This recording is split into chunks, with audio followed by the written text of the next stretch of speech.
in the spring of 1889. Workers hired to renovate an old manor house in the Connecticut River Valley made a discovery that no one in that household wanted them to make. Hidden inside a sealed cavity between the original stone wall and a later addition of oak paneling, they found a bundle of letters, 17 of them, tied with a strip of black ribbon that had long since stiffened into something closer to wire.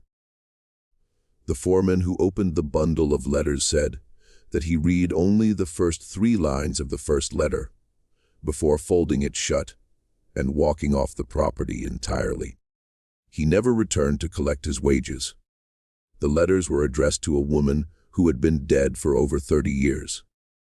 They described, in meticulous and damning detail, a series of events stretching back to the winter of 1843, events that the Aldridge family, one of the most respected names in Hartford County, had spent 4 decades and a considerable portion of their fortune ensuring would never be spoken aloud. What those letters contained did not merely embarrass the Aldridge, it ended them. Within 18 months of that discovery, the eldest son had fled to Canada under an assumed name.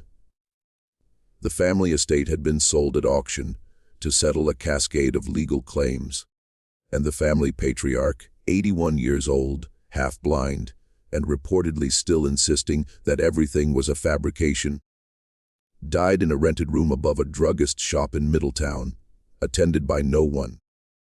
Before we continue with the story of the Aldridge family and the letters that destroyed them, take a moment to subscribe to Liturgy of Fear and turn on the notification bell so you never miss a story like this one. You and tell us in the comments, where are you listening from tonight? What city? What state? We want to know who is out there in the dark with us, because the dark, as the Aldriches discovered, has a very long memory. The Connecticut River Valley, in the early decades of the 19th century, was a place that believed deeply in its own respectability. The towns that lined the river, Middletown, Hartford, Wethersfield, Glastonbury, were old in the American sense of old, which is to say, they had been established long enough that their founding families had forgotten what it felt like to be uncertain. The valley had grown prosperous on trade, river commerce, tobacco, insurance, manufacturing. By the 1840s, Hartford was the kind of city that sent its sons to Yale as a matter of routine and expected them to return prepared to manage money and manage institutions and manage appearances in roughly that order. That sequence, money, institutions, appearances, was not accidental. Appearances in the Connecticut of this era were a form of infrastructure.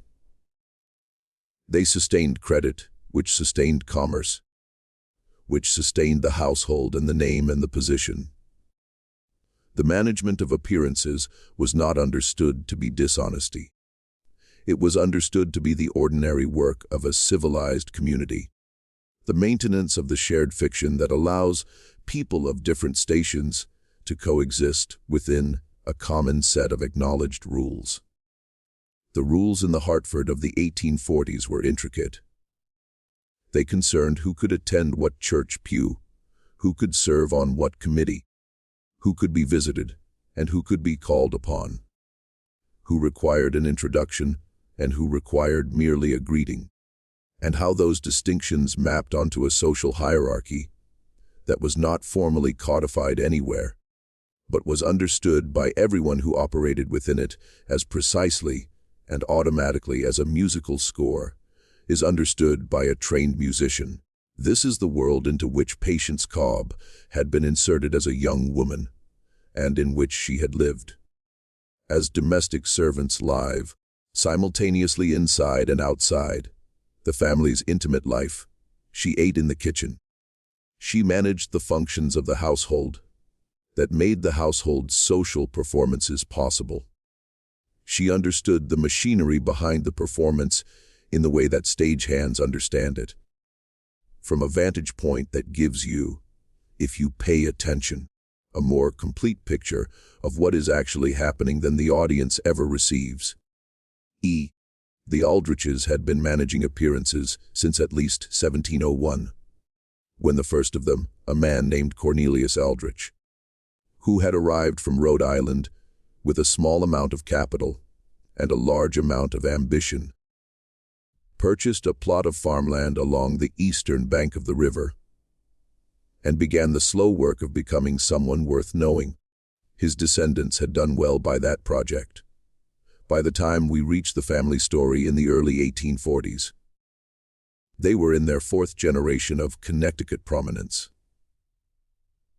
They owned the manor house that would eventually be renovated, a profitable interest in a Hartford insurance concern, a smaller property in Glastonbury used for the cultivation of shade tobacco, and the kind of social position that does not need to announce itself, because everyone already knows it is there. The head of the family in 1843 was a man named Harlan Aldridge, who was then in his mid-30s. He was, by all contemporary accounts, an effective and largely humorless man. He managed the insurance business with precision, served on the boards of 2 charitable institutions, attended services at Center Church in Hartford with a kind of regularity that communicates not devotion but status, and had been married since 1838 to a woman named Eliza, Nene Starro, who had come from a respectable Springfield family, and who everyone agreed was considerably more perceptive than her husband, though no one would have said so to his face. They had 3 children by 1843. The eldest, a boy named Harlan Jr., who was called Henry within the family to distinguish him from his father, was 5 years old. There were 2 younger daughters. Or the household also included, in the manner of prosperous Connecticut families of the period, a number of domestic servants, a groundskeeper, and a woman named Patience Cobb, who functioned as housekeeper, and who had worked for the Aldridge family since before Harlan Starr had married Eliza, since before Harlan Sester had taken over the business from his own father, since before, some said, the house itself had acquired its reputation for cold rooms and drafts that appeared with no clear source. Patience Cobb was 53 years old in 1843. She was a widow whose husband had died of a chest ailment in the winter of 1831, leaving her without children and with no property of her own. She had come to work for the Aldriches as a young woman, and the house had in some sense become the whole of her world. She knew where everything was. She knew the habits of every room. And she knew, this will become significant, things about the family that the family did not know she knew. The winter of 1843 arrived early and stayed long in the Connecticut River Valley. By November, the river had already begun to show ice at its margins, and the roads between Hartford and the outlying towns turned treacherous with a combination of mud and frozen ruts that made travel both difficult and, when a wheel broke or horse stumbled, genuinely dangerous. It was into this winter, gray, close, and unforgiving, finish your supper, that the events began to move that would eventually be sealed inside a wall and forgotten, or nearly forgotten, for 46 years. The night of December the 3rd, 1843, was not a night anyone at the Aldrich estate was meant to remember for any particular reason. Harlan Sr. had returned from Hartford in the late afternoon, arriving at the house as the sky was darkening over the river, and the temperature had dropped sharply from its midday level. The kind of Connecticut winter evening, where the cold feels deliberate, where the bare trees along the drive stand in the failing light like figures that have chosen not to move. He had arrived in better spirits than was usual, which Patience Cobb noted in her letter with the precision of someone who has tracked a man's moods long enough to know when a change in them means something. He had been in Hartford all day on business. He had returned with company. Eliza had supervised the children's supper and their early bedtime. The household's evening meal had been prepared and served in the manner it was always prepared and served. The good china for the dining room table, the lamps lit, the fire built up in the hearth, until the room was warm in the specific way of a house that has thick walls and good wood, and people who know how to use them. The smell of the dining room that evening, which Patience Cobb recorded as an incidental detail in a way that suggests she was simply noting everything she observed, rather than selecting for significance, was roasted meat and candle wax and the particular sweetness of applewood burning. Daniel Ferris, 26 years old, recently engaged to be married, hired as a clerk in the insurance office, had arrived at the manor house that afternoon in the company of Harlan Sr. and had been invited to stay the night given the worsening of the weather. He was, by Patience Cobb's brief description, a young man of pleasant manners and a certain eager to please quality that people in subordinate professional positions sometimes develop when they understand that their advancement depends on the goodwill of a specific person. He thanked Patience Cobb for the preparation of the guest room. He carried his own bag upstairs. He was, by all visible signs, an ordinary guest in ordinary circumstances. This detail, the presence of Daniel Ferris, would become, in retrospect, the hinge on which everything else turned. What is known, or what can be reconstructed from the evidence that later emerged, is this. Daniel Ferris did not sleep in the guest room he was assigned that night. At some point between 10:00 in the evening and 3:00 in the morning, he was somewhere else in the house. And sometime during those same hours, Eliza Aldridge was not in the bedroom she shared with her husband, who was, according to his own later account, sleeping with the help of a preparation of laudanum he had been prescribed for a recurring pain in his back. What is also known is that Patience Cobb, whose room was on the ground floor near the kitchen, did not sleep at all that night. She heard things. The house made its ordinary nighttime sounds. The settling of old stone against newer wood. The movement of air through corridors that had never been entirely sealed against the winter. The distant sound of the river, if the wind was right. But she heard beneath those ordinary sounds something that was not ordinary. A footsteps that did not belong to the pattern of a household at rest. A door that opened and did not immediately close. Voices very low in the corridor above the kitchen. Not words. Nothing she could transcribe, but voices and a specific emotional register she recognized. The specific low urgency of people who do not want to be heard. She saw, through a partially open door, something she was not meant to see, and she wrote it down. Not immediately. Not that night, but within the following days. In a letter addressed to her sister in New Haven. A letter she ultimately did not send, but kept instead, folded inside a larger bundle that she added to over the following years, with the methodical, quiet precision of someone who understands that truth, if it is to be useful, must be preserved in a form that will survive. And the morning after Daniel Ferris spent the night at the Aldridge estate, he left before breakfast. Harlan Sr. saw him off at the door, and by every visible sign parted from him in the ordinary manner of an employer, bidding a valued employee a comfortable journey. Eliza did not come downstairs until mid-morning. She complained of a headache. The children were kept in the nursery. 3 weeks later, Daniel Ferris resigned his position at the insurance concern, citing a desire to pursue an opportunity in Boston. Harlan Sr. provided him with a letter of recommendation that was, by the standards of such letters, unusually warm. Ferris departed for Boston in January of 1844 and did not, as far as the official record goes, have any further contact with the Aldridge family. But the official record, as Patience Cobb well understood, numbers not the only kind.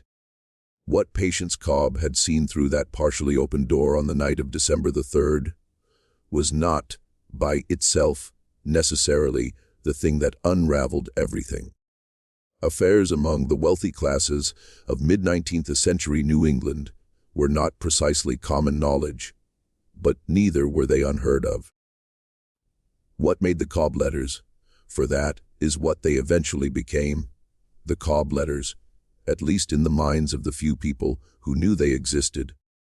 Different from a simple account of marital infidelity was what Patience Cobb understood about the context in which that night had occurred. To explain this, it is necessary to go back slightly further in the story, to the summer and autumn of 1843, before Daniel Ferris arrived at the manor house with Harlan Sr. on that cold December afternoon. Mind, in the summer of 1843, a young woman named Mercy Dunbar had come to work at the Aldridge estate as a household servant. She was 17 years old, the daughter of a farming family from Glastonbury, brought in to help with the increased labor the household required after one of the other servants had left to be married.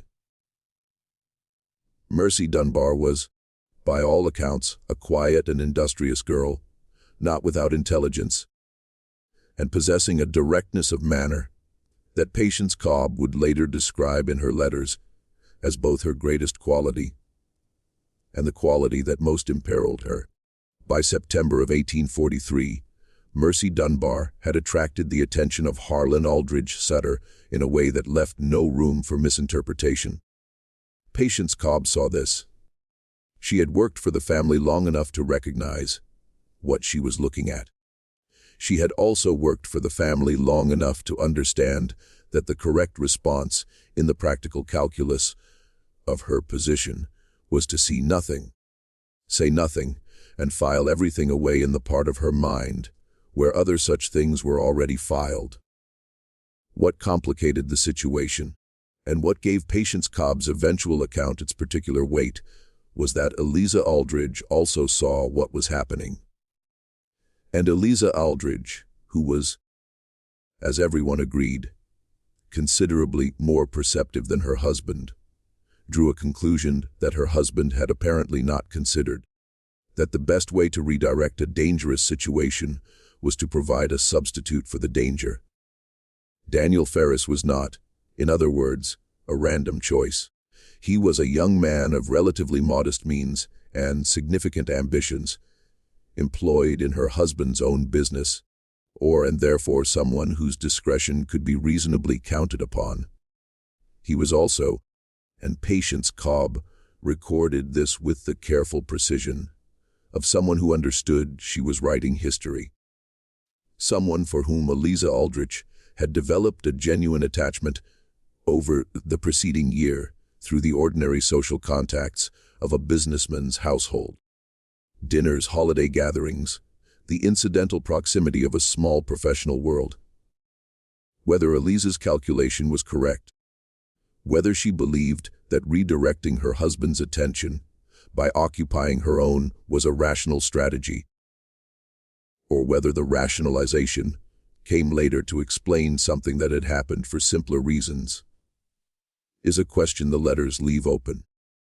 What they do not leave open is the sequence of events, or the fact that Patience Cobb, unafraid from her position of invisible domestic authority, had observed most of it with the thoroughness of a woman who had learned over decades of service that the powerful are observed most accurately by those they have learned to look through. By the spring of 1844, Mercy Dunbar had left the Aldrich household. The official reason given was that she had returned to her family in Glastonbury. Patience Cobb's letters suggest a different story. They suggest that Mercy Dunbar had left because she had been given a sum of money and a clear understanding of what would happen to her family's tenancy on Aldrich land. The Dunbars rented from an estate connected to the Aldrich tobacco interest. If she failed to depart quietly and permanently, this too Patience Cobb had seen, and this too she had written down. The years following 1844 were, on the surface, years of consolidation and quiet success for the Aldrich family. Harlan Sr. expanded the insurance concern. The elder son Henry was sent to a preparatory school in New Haven, then to Yale as expected. The daughters made respectable marriages. Eliza Aldridge became, as the decades passed, the kind of matriarch who was praised for her composure and her charitable work. A woman whose early beauty had settled into a kind of serene authority. If she and Harlan Sr. had an understanding between them, if the events of December 1843 had produced not rupture, but a particular kind of equilibrium, a shared knowledge that bound them together in the way that only mutual compromises can, it showed itself nowhere visible. Troy, I know what you are. Troch, they appeared to the world as they had always appeared. Patience Cobb watched all of this, and she continued to work for the family until her own age and failing health required her to retire in 1871, at which point she accepted a pension from the estate and moved to the home of a niece in Middletown. She was 71 years old. She took with her in a cloth-covered document box that had belonged to her husband the letters she had been writing and accumulating for 28 years. She died in 1875. The box passed to the niece who had been told clearly and repeatedly not to open it, to hold it intact, and to surrender it if anyone ever came asking, only to Eliza Aldridge herself or to her direct heirs. And only if they came asking honestly, which meant only if they came asking because they already knew what was inside. No one came. Eliza Aldridge died in 1877. Harlan Sr. outlived her by 12 years, dying in 1889, the same year the workers opened the wall.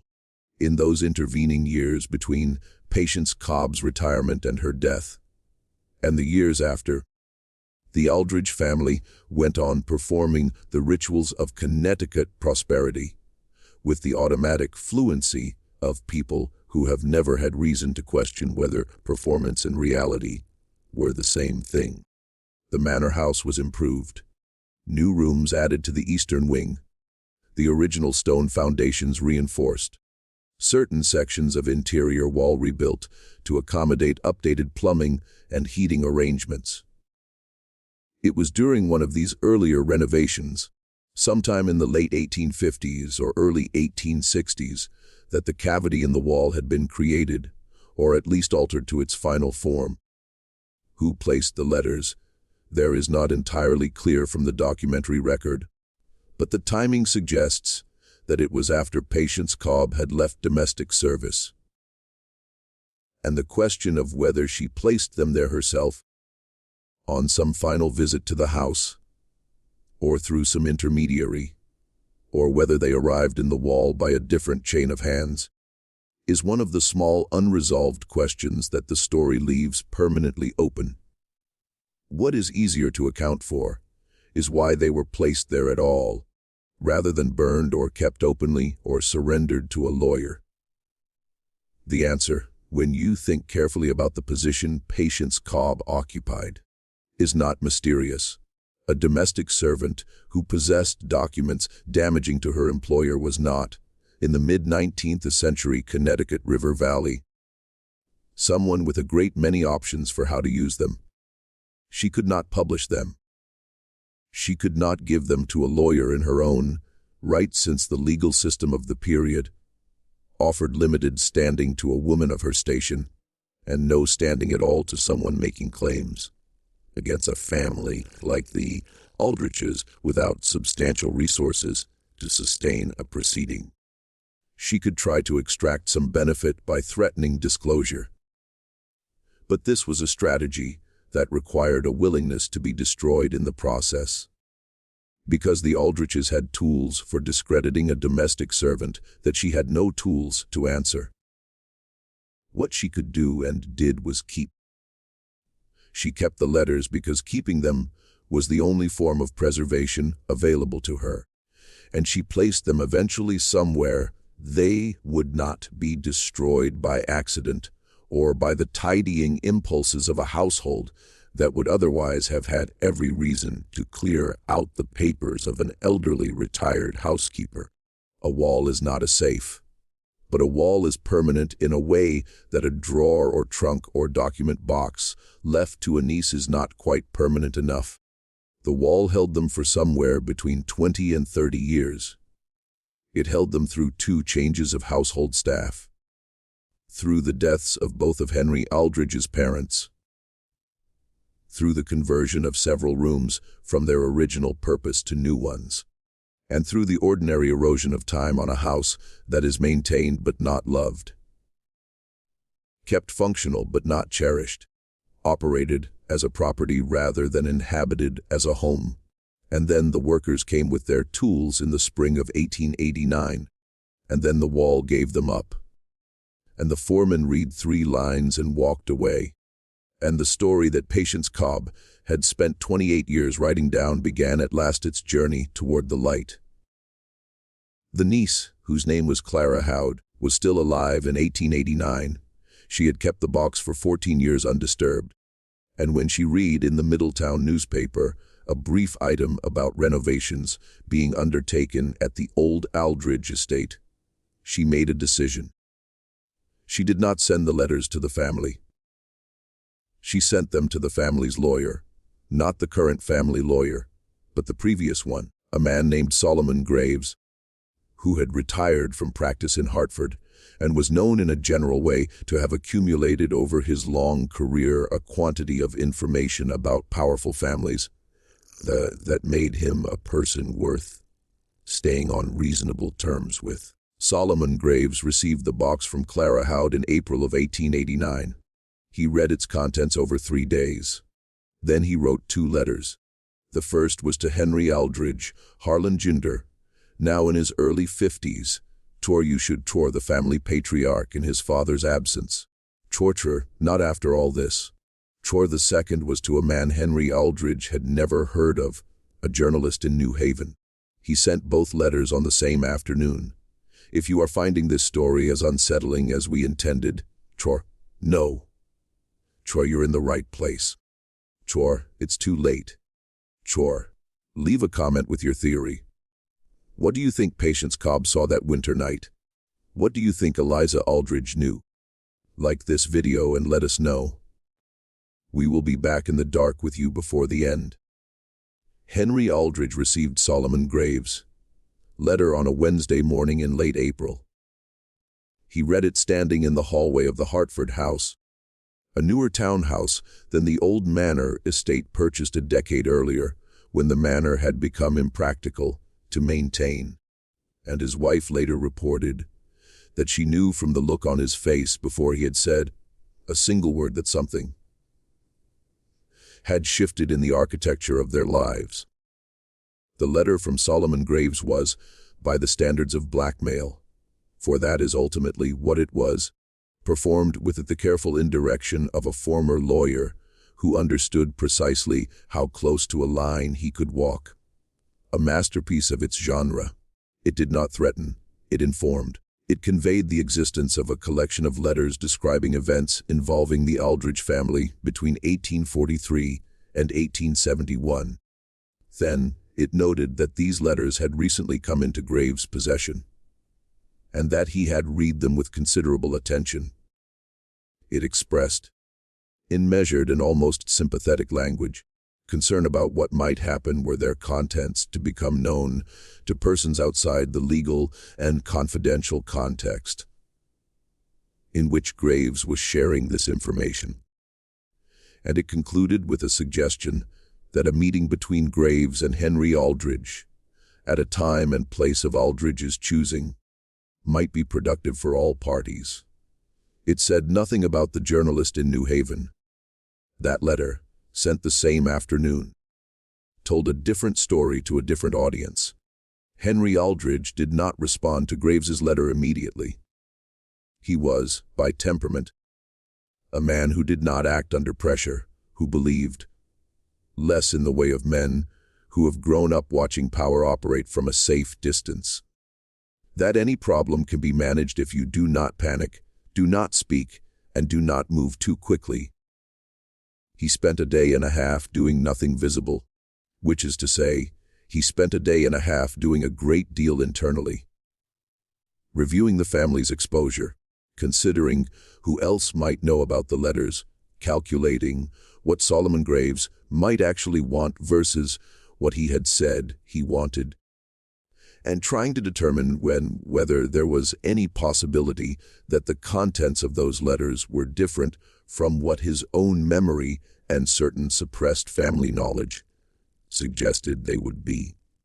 He had known, in some general way, about events in the 1840s that were not discussed.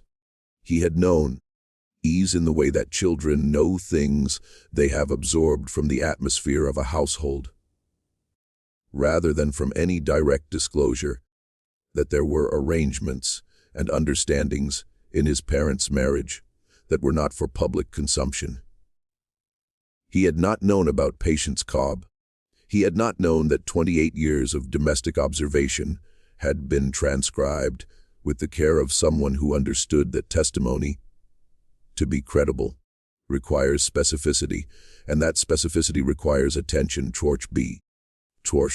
And that Patience Cobb had paid attention with a thoroughness that would have impressed a trained investigator.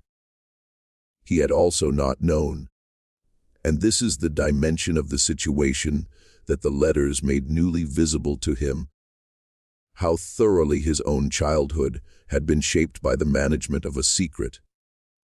He could look back now at certain things he remembered from his boyhood. The way certain conversations stopped when he entered a room, the inexplicable coolness that had settled between his parents during a period in 1844 you done Harlan. That he had been too young to parse at the time, it's necessary. And had since attributed to ordinary domestic friction. The departure of a household servant he had barely known by name, whose absence had not been explained to the children. He could look back at those things and understand now that they were not random moments of domestic weather. They were the visible surface of something that had been carefully kept below the surface, specifically so that he would not understand it. This is one of the more disturbing features of the Aldridge story. Not only that harmful things have been done, but that the children of the people who did them had been deliberately kept in the kind of comfortable ignorance that would allow them to carry the family name forward without the weight of what they were carrying. Henry Aldridge had been raised, in other words, to be a vehicle for his family's respectability without being told what that respectability had cost, or who had paid the cost, or that the cost existed at all. He had been prepared for succession into a world that was already in debt in ways he was not permitted to see. What finally moved Henry Aldridge to respond was not the letter from Graves.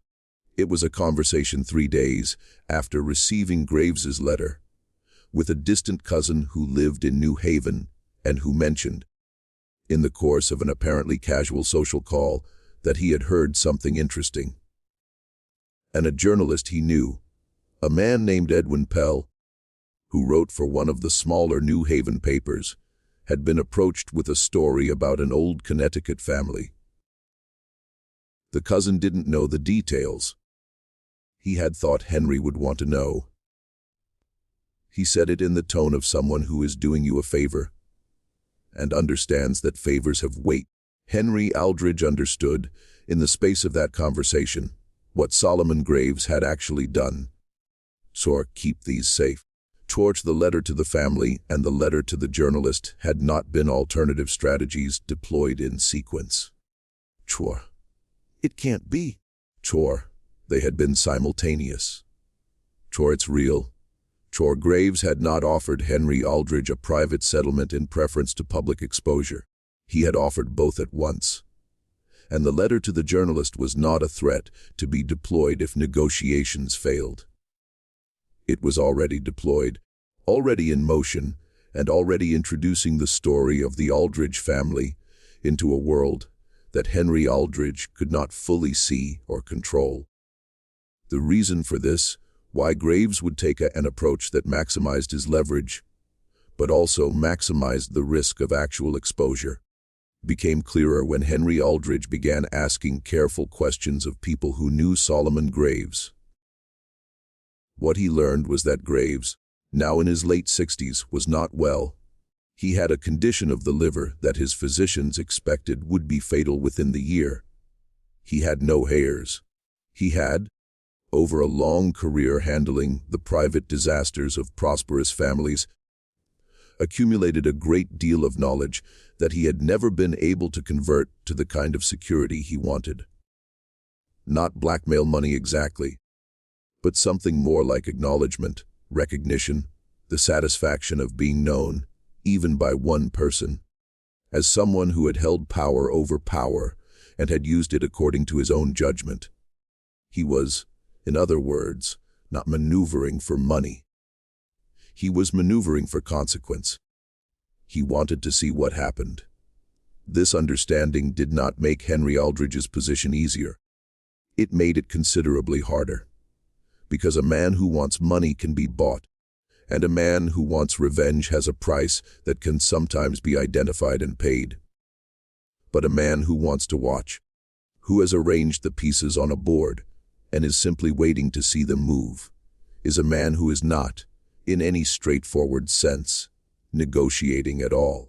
Henry Aldridge went to see Solomon Graves in Hartford at the retired lawyer's home on Asylum Street on the first Tuesday of May, 1889. The conversation they had that afternoon lasted, also according to a note Graves made in his personal journal, which survived, having been acquired with his other papers by a Connecticut historical archive, for approximately 2 hours. Graves recorded only a few lines about it. He wrote that Aldridge had come in expecting to find something he could address and had left understanding that he was inside something he could not address. He wrote that Aldridge was beneath the composure, frightened in the specific and particular way of people who have spent their lives believing that their family name was a form of protection and who have just discovered that it is, instead, a form of exposure. And Graves wrote one other thing which would have seemed cryptic to anyone who did not know the full history, that Henry Aldridge had asked, at the very end of the conversation, as whether there was anything in the letters about Mercy Dunbar that indicated where she had gone after leaving the estate in 1844. Graves had told him yes, there was. And Henry Aldridge had sat with that information for a long time before standing up, collecting his hat, and leaving. Because the letters did not only describe what had happened at the Aldridge estate in December 1843. They described what had happened to Mercy Dunbar afterward. And that, it turned out, was the part of the story that Henry Aldridge had not known, and had not expected, and from which, once he understood it, he could find no way to emerge intact. Mercy Dunbar had not gone home to Glastonbury in the spring of 1844. This was the given that the Dunbar family's tendency on Aldridge, connected land, gave the family every incentive to cooperate with whatever version of events the Aldridges preferred. Perhaps not a detail that anyone had checked. She had told her family she was going elsewhere. Her family, understanding the nature of the relationship between tenants and landlords in such matters, had told the Aldridges she had gone home. Both were true in the sense that each party stated something they believed would satisfy the other. Neither was true in the sense that it described what actually happened. What actually happened, according to Patience Cobb's letters, was that Mercy Dunbar had gone to Hartford, not to the domestic service positions her family thought she was pursuing, but to the household of a woman named Griselda Vane, who ran an establishment on Commerce Street that occupied a category of Hartford life that everyone knew existed, and that no one in respectable society acknowledged by name. Patience Cobb had found this out not through any dramatic investigation, but through the ordinary channels of domestic servant communication in a mid-sized city. The networks of cooks and washerwomen and housemaids who moved between households and carried, along with laundry and market goods, the currency of what they had seen. The information had reached Patience Cobb in the autumn of 1844. She had recorded it with the same careful, unadorned specificity she used for everything else. She noted the address. She noted the name of the woman who had told her. She noted that she had confirmed the account through a second source, which she also named. And she noted, this is the line in Patience Cobb's letter that Solomon Graves had quoted verbatim in a separate memorandum he attached to the bundle, that Mercy Dunbar had not gone to Commerce Street of her own free choosing, but had been brought there by a man she named, a man who had received a payment from Harlan Aldridge, star for the service of relocating a problem to a place where it would be, in all practical senses, invisible. The man named was a person Graves had been able to identify through Hartford city directories. He had operated in the 1840s and 1850s on the margins of a number of businesses that occupied the same oblique relationship to respectability as Griselda Vane's Commerce Street establishment. He was dead by 1889. Harlan Aldrich's sister was dead by 1889. Griselda Vane was dead by 1889. And Mercy Dunbar herself, whether she was alive or dead, where she had gone, what had become of her after the mid-1840s, was a question that Patience Cobb's letters could not answer. The trail in Cobb's account went cold in 1845, but Henry Aldridge did not need the trail to continue beyond 1845. He needed only the portion that existed. He needed only the fact that his father had taken a 17-year-old girl employed in his household, pressed upon her the kind of attention that a man of his position and her position in the year 1843 made impossible to refuse or even to clearly name. And then, when the situation had produced complications he did not wish to manage, had paid a man to remove her to a place that was not, by any standard of the era or of any era, somewhere a person is taken as an act of generosity. Henry Aldridge had grown up believing, had been permitted to believe, perhaps encouraged to believe, by the careful management of domestic history that wealthy families conduct across generations, that his father was a stern but fundamentally decent man. The insurance business, the church pew, the charitable boards, the composure in all visible circumstances, these were the materials from which a son constructs a father. And those materials, torture and I torture, as Henry Aldridge sat in his Hartford townhouse in the first week of May 1889 and read Solomon Graves' memorandum, were dissolving. This is where it is necessary to consider what the letters meant not only to the family but to the specific historical moment in which they surfaced. By 1889, the United States had been debating for nearly 3 decades on the meaning of what had occurred before the Civil War. What had been permitted, what had been concealed, what the comfortable classes of the antebellum North had known and chosen not to examine. Hartford in 1889 was a reforming city, or at least a city that understood reform as a public value, whatever private accommodations its prominent citizens made with the past.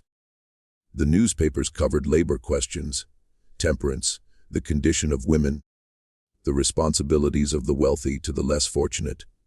It was not, in other words, a moment when a story about a prosperous Hartford family and a 17-year-old servant girl could be received as a minor social embarrassment.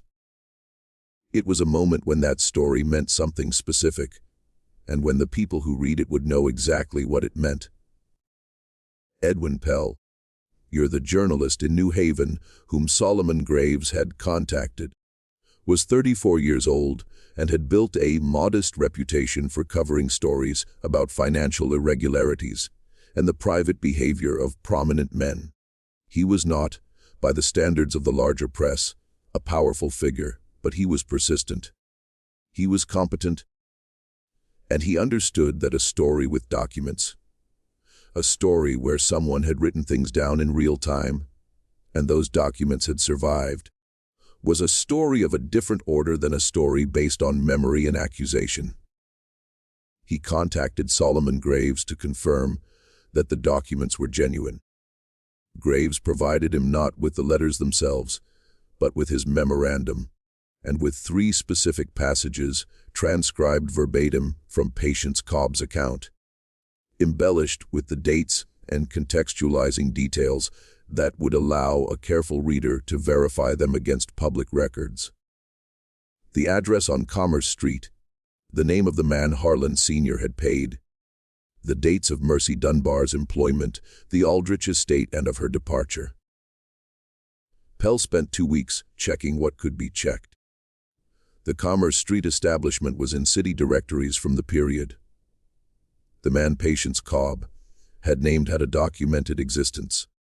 The dates of Mercy Dunbar's employment could be triangulated against parish records from Glastonbury, which listed her family and her own baptism. He went to Hartford. He asked questions of people who had known the Aldridge family in the 1840s. Most of them declined to speak. 2 of them did not. The one was a retired clerk from the insurance concern who had worked there from 1840 to 1855 and who remembered Daniel Ferris with a precision that surprised Pell, given the 45 years that had passed. The other was an elderly woman who had been a neighbor of the Aldridge estate and who said only that she had always wondered about that winter, and that some things you see you cannot explain away, no matter how long you try. Just when we thought we understood the shape of this story, the ground shifted again. If this history is sending a chill through you, the kind that comes not from the impossible, but from the completely, terribly possible, share this video with someone who loves dark mysteries. Hit that like button. Subscribe to Liturgy of Fear.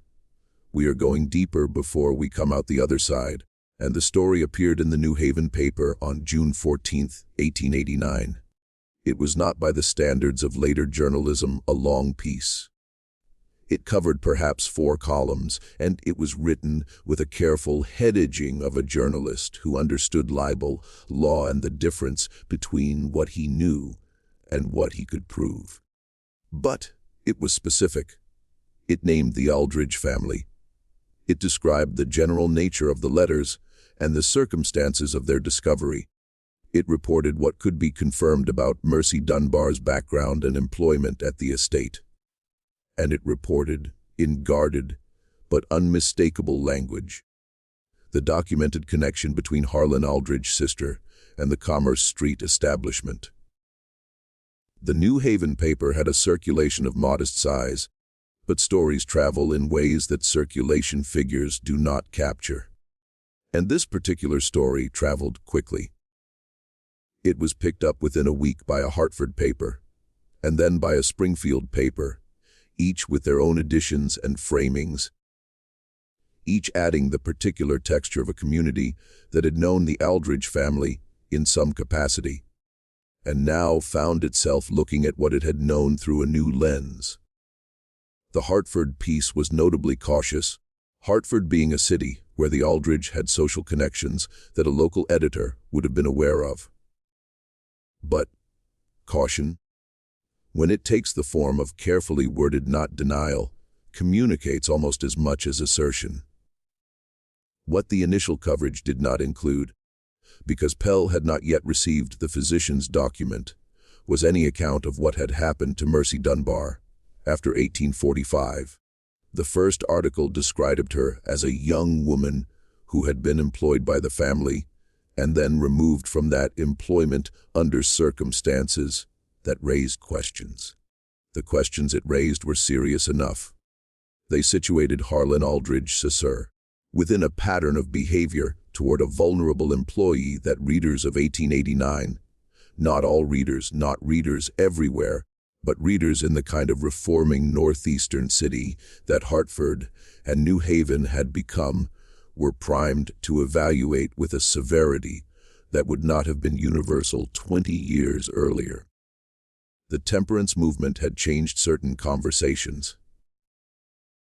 the emerging discourse around the condition of working women, the investigations into industrial labor that had produced legislative attention in Massachusetts and Connecticut, both, and the spreading influence of settlement house reformers who documented what actually happened to young women of limited means when the systems supposedly designed to protect them failed. All of this had created, by 1889, an audience that knew how to read between the careful lines of a newspaper story and identify the reality being described. It did not fully know how to identify who was doing the describing. Patience Cobb's name did not appear in any of the articles. She was referred to only as a source whose written account had been preserved and authenticated. The question of who she was and why she had spent 28 years recording what she had seen was left largely as an absence in the center of the narrative. This absence was noticed by some readers who wrote to the paper asking about it. Pell did not identify her publicly. He had made a decision when he understood the nature of what she had done and who she had been, that naming her served no purpose she would have endorsed. She had not wanted credit. She had wanted the truth to survive. It did not fully know how to identify who was doing the describing, but it knew exactly how to receive what was being said. And what was being said, even in the carefully hedged language of the first article, was that a man of significant social standing had used that standing to harm a young woman in his employment and had then used the resources available to him to make that harm disappear. It did not name Patience Cobb. It attributed the source of the documents to a legal intermediary, unnamed. It did not reproduce the letters directly, but it provided enough specificity that people who knew the family and people who wanted to know more had a framework within which to ask their own questions. And the questions, once started, did not stop. Henry Aldridge learned of the article the morning it appeared through a telegram from his cousin in New Haven. He had known it was coming, had known since the conversation with Solomon Graves, that the journalist already had materials. But knowing a thing is coming and experiencing its arrival are different states. And the difference in this case was considerable. He spent that morning making decisions. He did not respond to the article publicly. He sent a letter to the editors of 2 Hartford papers through his own lawyer indicating that the family reserved the right to pursue legal remedies for false and damaging publication. The Hartford papers ran brief items acknowledging the story and noting the family's response. What he did not do, and what this particular aspect of the Aldridge story makes significant, was seek out any information about Mercy Dunbar beyond what Graves had told him. He did not try to find her. He did not attempt to determine what had become of her after 1845. This omission was noticed by Pell, who wrote about it in a follow-up piece in August, and its significance was left for readers to interpret. The follow-up piece was the one that did the serious damage. By August, Pell had been in correspondence with people the first article had shaken loose. People who had known the Aldriches in the 1840s. People who had known Griselda Vane's establishment, and people who existed in that stratum of a mid-19th century city that keeps its own records even when the official records are silent. One of these correspondents provided a document that Pell had not expected to find, a record kept by a physician who had provided irregular services to Vane's establishment in the late 1840s. The physician was dead. The record had passed through a chain of transfers too complicated to summarize into the possession of a medical society that had not examined it. It contained, among other entries, a reference to a young woman referred to by a first name consistent with Mercy Dunbar's, receiving treatment in the spring of 1845 for a condition the physician's careful notation described in the language of the period, which was obscure. but which Pell had shown to two practicing physicians, who confirmed its meaning without ambiguity. The follow-up article said, as plainly as it dared, that Mercy Dunbar had not merely been removed from the Aldrich household. She had been removed from the Aldrich household under circumstances that had produced consequences for her health and her life, that the Aldrich family, specifically Harlan Aldrich Sactor, had subsequently done nothing to address or acknowledge whether Mercy Dunbar had survived this, whether she was alive in 1889 somewhere in New England or beyond, living under her own name or another. Pell could not determine. He said so in the article. He asked anyone with information about a woman named Mercy Dunbar, born in Glastonbury, Connecticut, approximately 1826, to contact him. 3 people did, and none of their accounts could be verified. One of them described a woman who had died in New Haven in 1852. One described a woman living in Springfield in 1889 under a different name who might or might not have been the same person. The third sent a brief unsigned note that said only she survived. It was not signed. It had a Boston postmark. Pell published all 3 responses in a third article in October. He added a reflection of his own, which is perhaps the line most frequently quoted from the entire episode, that the records of powerful families are the records they choose to keep, and that the records of women like Mercy Dunbar are the records that survive by accident in the margins of other people's accounts, dependent for their existence on the persistence of someone who thought they mattered. The someone in this case had been Patience Cobb, a widow, a domestic servant, a woman who had worked in a house for decades and had understood in the particular way, a people who are present without being seen, that the truth of a household is not found in its formal documents or its public record. It is found in what happens at 300 in the morning, when the family thinks the house is asleep. The legal remedies Henry Aldridge had threatened never materialized. His lawyers, reviewing the specific claims made in the 3 articles against the documented basis Pell had established, concluded that a lawsuit would produce discovery that would be considerably more damaging than anything already published. There was no suit. What followed was not dramatic in the way of legal proceedings or public confrontations. It was the quieter drama of a family's position simply ceasing to be maintained. Institutions that had included Aldridges on their boards found, in the months following the articles, that the association had become complicated.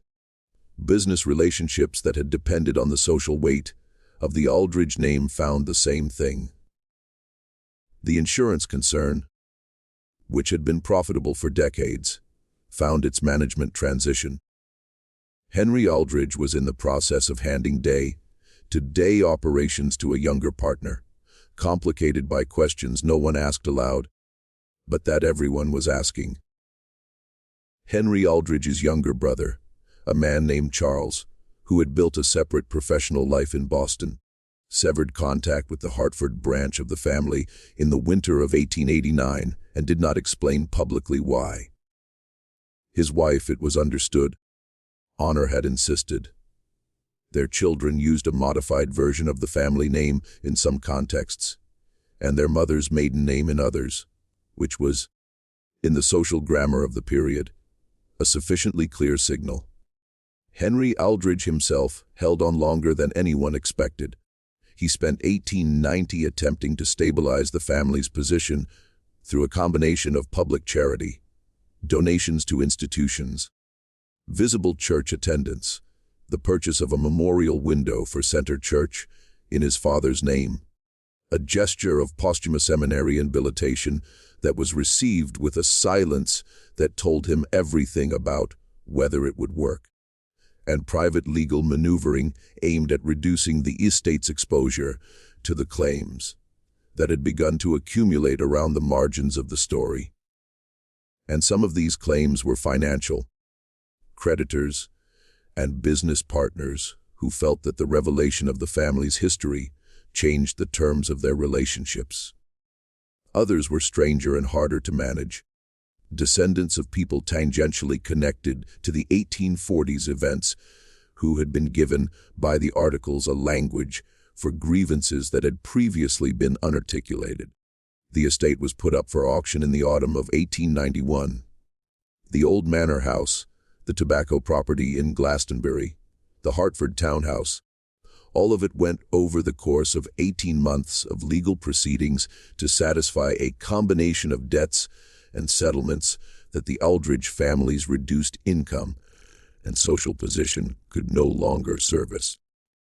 The auction of the manor house contents was reported in the Hartford Courant in a single paragraph, which noted that the house had been purchased by a manufacturing concern that planned to demolish the original structure and use the property for a different purpose.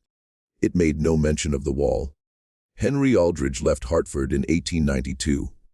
He went to Canada, as had been reported, specifically to Montreal, where he had a connection through the insurance industry and where his family name meant nothing. He lived there until 1907, working in a modest administrative capacity for a commercial firm, and died without having returned to Connecticut. Whether he died in peace or in something else is not recorded. Harlan Aldrich Sr., the patriarch, the man whose actions in the winter of 1843 had set all of this in motion, died in the Middletown rented room in the autumn of 1889. A few months after the first article appeared, he had been informed of its publication. His reaction?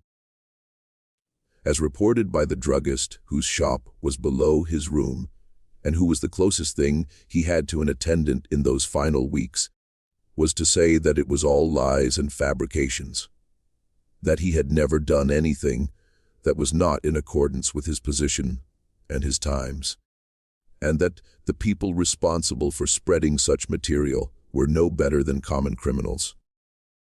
He said this more than once. He said it with conviction. He was not, as far as anyone could observe, troubled by doubt. This is, perhaps, the most unsettling detail in the entire story. Not the events themselves, not the letters in the wall, not the trail of documents that Patience Cobb assembled across 3 decades, but the old man in the rented room insisting, until his last days, that he had done nothing wrong. Because he was speaking, in some sense, from inside the logic of his own world. The world in which his position entitled him to certain behaviors, in which the people below him in that world existed primarily in relation to his needs, in which the management of consequences was simply what a man of his standing did, when circumstances required it. He was not performing innocence. He believed it. Solomon Graves lived long enough to read all 3 of Pell's articles. He died in December of 1889, 6 months after sending the letters to his 2 different destinations. His personal journal, the one that survived into the historical archive, ends in November with an entry that is brief and that does not, despite everything, sound like the entry of a satisfied man. It says only that he had hoped to know what had become of the girl, and that he did not, and Cave snorts. That this would have to be enough. Clara Haught, Patience Cobb's niece, was never contacted by any journalist or lawyer. She had transferred the box to Solomon Graves and had asked nothing in return except to know that it had gone somewhere that would do something with it. She lived until 1898. Whether she ever read the articles, whether she knew the outcome of what she had set in motion, is not recorded. The man who had done this, the man who had set every domino falling, was neither Solomon Graves nor Edwin Pell nor any of the named participants in the unraveling. It was Patience Cobb, dead 14 years before any of it happened, who had spent 28 years of service to a family, writing down with careful and uncompromising attention the things they would have preferred to vanish. She had not done it, and apparently to destroy them. Her letters, in their tone, are not angry documents. They are witnessing documents.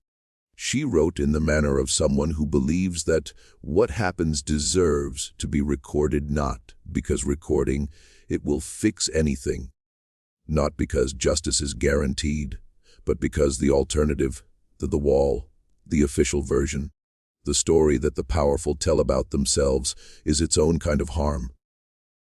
She was right about that, and the foreman who walked off the property without collecting his wages on the day the wall was opened was, in his small and practical way, also right. Some things, once you have read the first 3 lines, you understand you are not going to be able to put down. This mystery shows us something that every era understands and every era forgets. That the records of the powerful are kept by the powerful, and that the records of everyone else survive by accident, by persistence, and occasionally by the stubbornness of a woman with a cloth-covered box and 30 years of careful attention. What do you think of this story? Do you believe everything was revealed? Do you think Mercy Dunbar sent that unsigned letter from Boston? Leave your comment below. If this kind of history, the kind that lives in the walls and survives the families it witnessed, is the kind that keeps you up at night, then subscribe to Liturgy of Fear. Hit the notification bell and share this with someone who needs to hear it. We will be back in the dark. We will see you in the next story.